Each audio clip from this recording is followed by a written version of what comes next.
Bem, olá! Na aula de hoje nós vamos falar sobre o alfabeto e conhecer um pouco melhor sobre a escrita das letras e os sons no crioulo.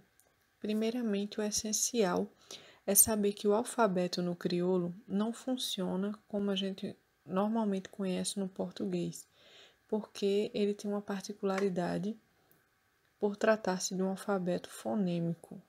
O que é que isso significa? É que nesse alfabeto cada letra vai representar apenas um som, né? Então, cada som vai ter uma representação única. Não é como acontece conosco, por exemplo, quando nós temos a letra S, que pode ter o som de S em alguns momentos ou o som de Z em outros momentos. E assim como acontece também com outros casos no português. No crioulo, isso vai ser simplificado.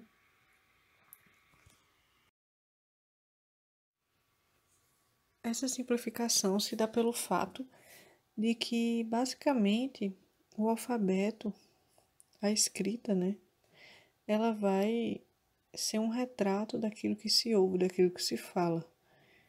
E muitas vezes nós vamos escolher uma única letra em detrimento de outras.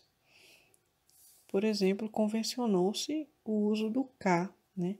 Ao invés de se usar o C ou o QU, o K ele vai representar tudo isso. Como exemplo, nós temos a palavra Kim, que em português significa quem.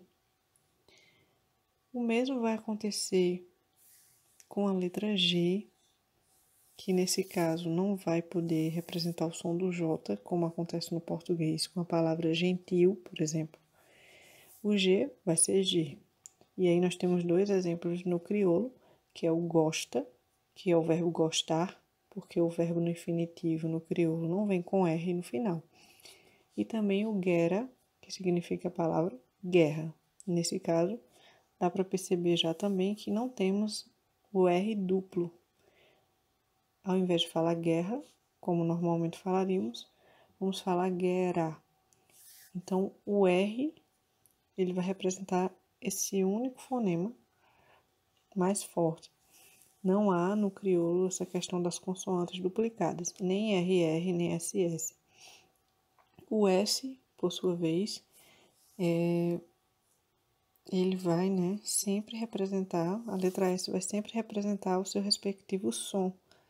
Então, em palavras como, por exemplo, ali a gente tem cego, que seria com C, vai continuar a grafia do S. Calça, que seria com cedilha, vai ser com S.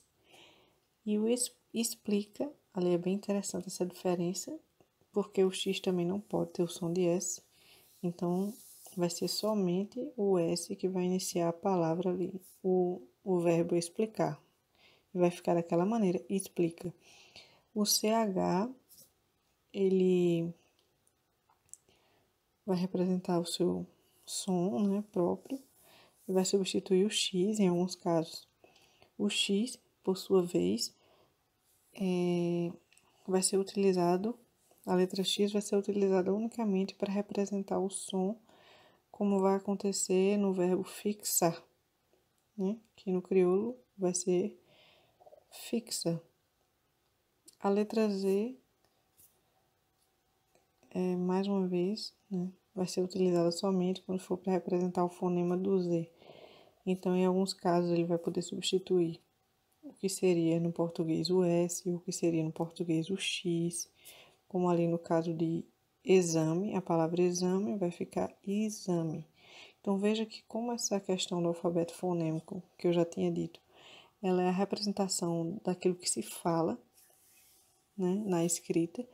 Então até a palavra exame ali houve também a diferença da troca do E pelo I. Aí nós temos também exemplos com a letra J, com a letra R, como eu já mencionei, o R. Uma observação também importante é que o LH ele é escrito como LI. Temos também a questão do L, que não está escrito nesta tabela, mas é importante saber que há uma diferenciação entre a escrita do L e a escrita do U. No português brasileiro, a gente meio que lê o L como se fosse U. Muitas vezes o L tem o som de U, mas no crioulo eles vão manter, né, aquilo que veio do português de Portugal, no qual o L ele tem o seu fonema próprio.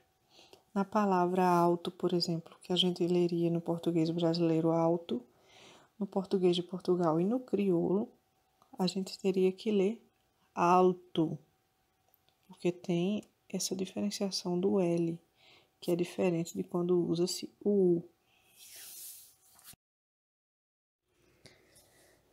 Por fim, nós temos aqui três, digamos assim, representações gráficas que são próprias do crioulo e que não temos no português.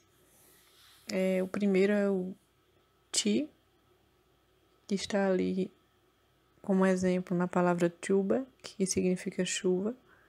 O di, que está na palavra juda, que significa ajudar.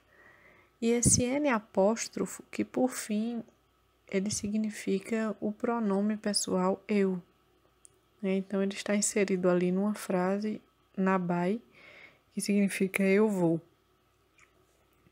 É interessante também saber que a mudança da pronúncia de algumas palavras muda também o seu significado. Nós temos ali no grupo da letra S, a primeira palavra que é caça, significa casar, mas já na letra Z, ela significa a casa, moradia. Voltando para o grupo da letra S, na segunda palavra nós temos missa. Esse missa ele pode realmente ser a missa, né, a celebração litúrgica religiosa, mas ele também pode significar o verbo urinar, a depender do contexto, né? Bom, eu espero que tenha dado para introduzir um pouco vocês nessa questão do alfabeto, da escrita das letras e dos sons no crioulo. Com o tempo, com certeza, isso tudo vai se tornando mais familiar. Então, acompanhe as próximas aulas e vamos continuar o nosso aprendizado.